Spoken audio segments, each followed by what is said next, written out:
Political, entertainment, sports اور ہر طرح کی نیوز کے لیے فیس نیوز چینل سبسکرائب کریں اور انسٹنٹ اپڈیٹس کے لیے بیل آئیکن ضرور دبائیں۔ مدرسہ جامعہ ام القری کا وارشک دستہ بندی کارکرم کا آیوجن آرام پارک استھت مدرسے کے سبھاگار میں کیا گیا۔ حافظ سلیم احمد کی ادھیکشتا میں آیوجت اس کارکرم میں جمعیت علماء ہند دلی اسٹیٹ کے اپادھیکش مولانا عبدالحنان نے مکھیہ اتھھی کی حیثیت سے شرکت کی تتھا فیس گروپ کے چیئرمین ڈاکٹر مشتاق انصاری و آل انڈیا ایجوکیشن موومنٹ کے سچیو محمد الیاس سیفی وشیش اتھھی کے روپ میں موجود رہے۔ اس کارکرم کی شروعات قاری شکیل دوارا تلاوت قرآن سے کی گئی تتھا مفتی عبدالخالق قاسمی نے پوتر قرآن کی فضیلت اور مدرسے کی اہمیت پر روشنی ڈالی۔ مولانا عبید اللہ نے پیغمبر حضرت محمد مصطفیٰ صلی اللہ علیہ وسلم کے سمان میں نعتیہ کلام پیش کیا۔ اس کے علاوہ حاجی وسیم احمد، محمد یوسف، حاجی دلشاد، مولانا شاکر، ایوب احمد، ڈاکٹر عمران احمد آدی بھی موجود رہے۔ سبھی مہمانوں کے دست مبارک سے 8 حافظ قرآن کی دستار بندی کی گئی۔ کارکرم کے انت میں دیش میں امن، شانتی، ترقی و سمودائے کے اتھان کے لیے دعا کی گئی تتھا مولانا عبدالحلیم نے اتھیوں و درشکوں کا شکریہ ادا کیا۔ ہر چیز برداشت کرتا ہے لیکن اپنے مدرسوں پر آنچ نہیں آنے دیتا، سینہ سپر ہو کر کھڑا ہو جاتا ہے اور کہتا ہے حضرت مولانا قاسم نانوتوی رحمۃ اللہ علیہ نے یہ ادارہ جب قائم کیا تھا تو فرمایا تھا، اے مولویوں، تم لوگوں کو فری تعلیم کیسے دو گے؟ تم لوگوں کو فری کھانا کیسے دو گے؟ تمہارے گھر کے دروازے نہیں، تمہارے گھروں میں کھانے کے لیے روٹی نہیں۔ تو حضرت نانوتوی رحمۃ اللہ علیہ نے ایک ہی جملہ فرمایا تھا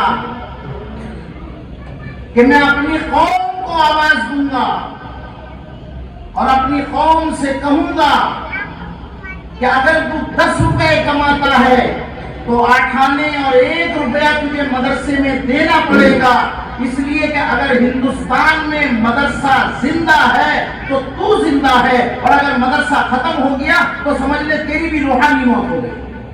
بہت سے لوگ یہاں سے جاتے فرانس چلے گئے روزی روزگار کے لیے، ایک نسل تک تو انہوں نے خوب کلمہ بھی پڑھا، نماز بھی پڑھی۔ جب دوسری نسل آئی تو پتہ لگا ہمارے باپ مسلمان تھے، اور جب تیسری نسل آئی وہاں پر کوئی پڑھنے پڑھانے کا، دین کا کوئی انتظام نہیں تھا۔ ان کے لیے پھر شراب اور خنزیر کا گوشت سب برابر ہو گیا، اور اسی طریقے سے آج بھی اسی پر مرتے چلے جا رہے ہیں۔ تو یہ اللہ کا کتنا بڑا انعام ہے کہ اللہ نے ہمیں ہندوستان کے اندر اور دنیا کے اندر مدارس اسلامیہ کا قیام فرمایا۔ جناب محمد رسول اللہ صلی اللہ علیہ وسلم کے اوپر جو غار حرا میں سب سے پہلی وحی آئی تھی، یہ کوئی اور نئی بات نہیں تھی، بلکہ یہ وہی مدرسے کا قیام تھا جو حضرت آدم علیہ السلام کے لیے کیا گیا تھا۔ اللہ نے آدم کے لیے مدرسہ قائم کیا، وعلم آدم الاسماء کلھا، اور سکھایا، اللہ نے آدم کو بہت سے علوم سکھائے، آدم کو علم سکھایا۔ مدرسہ آسمانوں پر تھا، زمین میں آیا تو غار حرا میں آیا، غار حرا سے جب مدرسہ منتقل ہوا تو دار ارقم میں آیا۔ لوگ مدرسے کی مخالفت کرتے تھے اور 4-5 آدمی سے دار ارقم میں بیٹھ کر وہاں پر تعلیم ہوتی تھی اور پڑھایا جاتا تھا۔ صحابہ خوف و ہراس کی زندگی گزارتے تھے۔ پھر جب 40واں شخص آ گیا حضرت عمر فاروق رضی اللہ تعالیٰ عنہ، تو فرمایا کہ کیا ہم حق پر نہیں ہیں؟ فرمایا حق پر ہیں، آج کے بعد نماز بیت اللہ میں ہوگی۔ وہ دار ارقم سے وہ مدرسہ منتقل ہوا بیت اللہ کی طرف، جس کے معمار خلیل اللہ تھے، جس کے مزدور ذبیح اللہ تھے، جس کا نصاب تعلیم کلام اللہ تھا، جس کے اندر پیدا ہونے والی جماعت حزب اللہ تھی، اور جن کے ان سب جماعت کے اوپر کس کا؟ ید اللہ، اللہ کا ہاتھ تھا، اور وہ سلسلہ چلتا رہا۔ لوگوں نے مکے کے اندر چین نہیں لینے دیا۔ نبی علیہ السلام ہجرت کر کے مدینہ منورہ تشریف لے آئے، اور وہاں پر آپ نے نہ کوئی صدارتی محل بنایا، نہ کوئی وائٹ ہاؤس بنایا، یہاں تک کہ ازواج مطہرات کے مکانات بھی نہیں تعمیر کیے، بلکہ سب سے پہلے مسجد نبوی کے ایک حصے میں پڑھنے اور پڑھانے کا انتظام کیا، جس کو صفہ کہا جاتا ہے، اور وہاں پر اور نبی علیہ السلام صحابہ کو تعلیم دیا کرتے تھے، اور اس کے بعد آپ نے اپنے شاگرد بنائے حضرت عبداللہ بن عباس رضی اللہ تعالی عنہ جو رئیس المفسرین ہیں، انہوں نے وہاں پر تعلیم شروع کی. اور حدیث میں اگر ہم دیکھیں گے تو ہم اس صحابی کو دیکھیں گے جو عبداللہ بن عمر کے نام سے یاد کیا جاتا ہے. اگر ہم فقہاء میں دیکھیں گے تو عبداللہ بن مسعود رضی اللہ تعالیٰ عنہ کو یاد کیا جائے گا، اور اگر قرآن کی تفسیر میں ہم دیکھیں گے تو عبداللہ بن عباس رضی اللہ تعالیٰ عنہ کو یاد کیا جائے گا. عبداللہ بن عباس رضی اللہ تعالیٰ عنہ اس نبی علیہ السلام کی سنت کو زندہ کر رہے ہیں اور وہ پڑھا رہے ہیں، اور پڑھانے کے بعد طلبہ جب اپنے گھر کو جا رہے ہیں تو ان کے بھائی کھڑے ہو جاتے ہیں راستے میں اور کہتے ہیں کہ کہاں جا رہے ہو؟ کہ گھر جا رہے ہیں. کیا کرو گے؟ کہ کھانا کھائیں گے. فرمایا کہ نہیں، ایک عباس کے ایک بیٹے کو اللہ نے علم دیا ہے، ایک بیٹے کو اللہ تعالیٰ نے دولت دی ہے، کاروبار دیا ہے. علم تو وہ سکھائے گا لیکن کھانا آپ میرے گھر کے اندر کھائیں گے. یہ مدارس کا قیام اس طریقے سے مل کر چلتا ہے.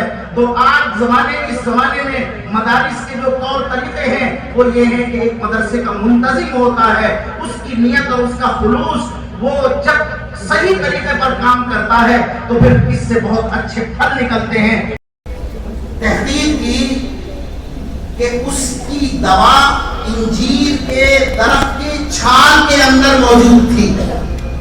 اگر وہ اپنے آپ کو قرآن سے وابستہ رکھتا تو ہو سکتا تھا کہ انجیر کے درخت کی چھال اس کے لیے فائدہ مند ہو جاتی، لیکن وہی قرآن کی مخالفت. ارے قرآن دنیا کے اندر مٹنے کے لیے تھوڑی آیا ہے. کون سا بم ایسا تھا جو افغانستان کے اوپر امریکہ اور روس نے استعمال نہیں کیا تو کیا افغانستان ختم ہو گیا؟ کیا وہاں کے مسلمان ختم ہو گئے؟ 90 75 80 سال ایک منتظم ہوتا ہے، ایک اساتذہ ہوتے ہیں، طالب علم ہوتے ہیں، اور چوتھی چیز جو ہوتی ہے وہ اس کے معاون ہوتے ہیں. جب یہ چار چیزیں اکٹھی ہوتی ہیں تو اس کا نام مدرسہ بنتا ہے. اور اس کے اندر کیا پڑھایا جاتا ہے؟ قرآن کی تعلیم دی جاتی ہے. قرآن کی تعلیم اللہ تبارک و تعالیٰ نے ایک آیت کا حوالہ دے کر بس اپنی بات میں ختم کرتا ہوں. السلام علیکم ورحمۃ اللہ وبرکاتہ. لوٹے کے آجا میری ماں، تجھ نے بدی ہے میری جان، نہ رہوں گی تیرے بنا. جب میں روٹا کرتی تھی تو منانے آتی تھی، میری خوشیوں کی خاطر اپنا سب لٹواتی تھی. وہ